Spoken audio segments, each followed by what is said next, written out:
Halo para guru kebanggaan Indonesia, selamat datang pada pelatihan teknik-teknik penggunaan rubrik untuk penilaian.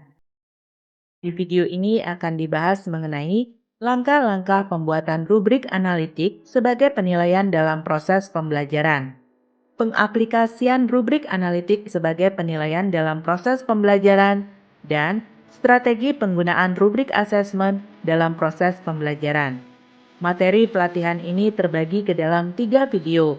Nah, di video bagian pertama ini akan dibahas terlebih dahulu mengenai langkah-langkah pembuatan rubrik analitik sebagai penilaian dalam proses pembelajaran.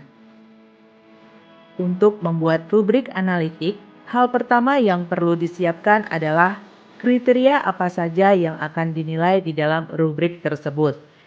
Perhatikan, rubrik ini dibuat untuk menilai kemampuan siswa dalam menjelaskan jenis dan ciri-ciri ikan air tawar berdasarkan contoh video yang nanti akan dilihat bersama.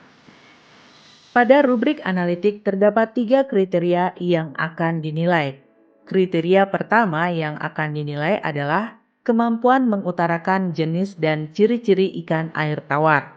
Kemudian kriteria kedua yang akan dinilai adalah kelancaran dalam bercerita. Dan kriteria terakhir yang akan dinilai adalah kepercayaan diri saat bercerita.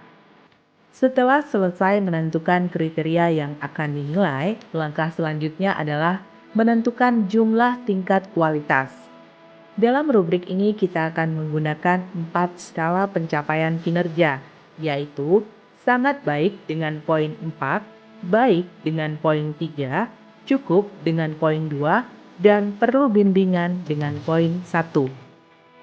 Langkah selanjutnya, mari kita deskripsikan indikator apa yang melandaskan skala pencapaian kinerja yang sudah kita buat sebelumnya. Pertama, deskripsi indikator sangat baik untuk kriteria pertama yang dinilai adalah siswa mampu menjelaskan 5 jenis dan ciri-ciri dari ikan air tawar. Kemudian, deskripsi indikator baik untuk kriteria pertama yang dinilai adalah siswa mampu menjelaskan 4 jenis dan ciri-ciri ikan air tawar. Deskripsi indikator cukup untuk kriteria pertama adalah siswa mampu menjelaskan 3 jenis dan ciri-ciri ikan air tawar. Deskripsi indikator perlu bimbingan untuk kriteria pertama adalah siswa hanya mampu menjelaskan 1 jenis dan ciri-ciri dari ikan air tawar. Nah, deskripsi indikator kriteria pertama sudah selesai dibuat. Selanjutnya, kita buat deskripsi indikator untuk kriteria kedua. Deskripsi indikator sangat baik untuk kriteria kedua adalah seluruh cerita disampaikan dengan penuh semangat, antusias, jelas, dan menggunakan kontak mata dengan siswa lain yang mendengarkan. Deskripsi indikator baik untuk kriteria kedua adalah setengah bagian cerita disampaikan dengan jelas, intonasi yang tepat, dan menggunakan kontak mata dengan siswa yang mendengarkan. Deskripsi indikator cukup untuk kriteria kedua adalah menceritakan dengan cukup jelas namun dengan intonasi datar dan kurang menjaga kontak mata dengan siswa lain yang mendengarkan. Deskripsi indikator perlu bimbingan untuk kriteria kedua adalah berbicara dengan rasa cemas, tidak nyaman, dan tidak ada kontak mata karena pembicara hanya menunduk. Deskripsi indikator kriteria kedua sudah selesai dibuat. Selanjutnya kita buat deskripsi indikator untuk kriteria ketiga. Deskripsi indikator sangat baik untuk kriteria ketiga adalah siswa sangat percaya diri untuk bercerita dan tidak ragu-ragu. Deskripsi indikator baik untuk kriteria ketiga adalah siswa mampu berbicara dengan tidak terbata-bata, tenang, dan tidak canggung. Deskripsi indikator cukup untuk kriteria ketiga adalah siswa berani bercerita di depan kelas dengan bantuan atau bimbingan dan terus menunduk. Deskripsi indikator perlu bimbingan untuk kriteria ketiga adalah siswa berani maju, tetapi dengan rasa cemas, suara yang sangat pelan, terbata-bata, dan terus menunduk.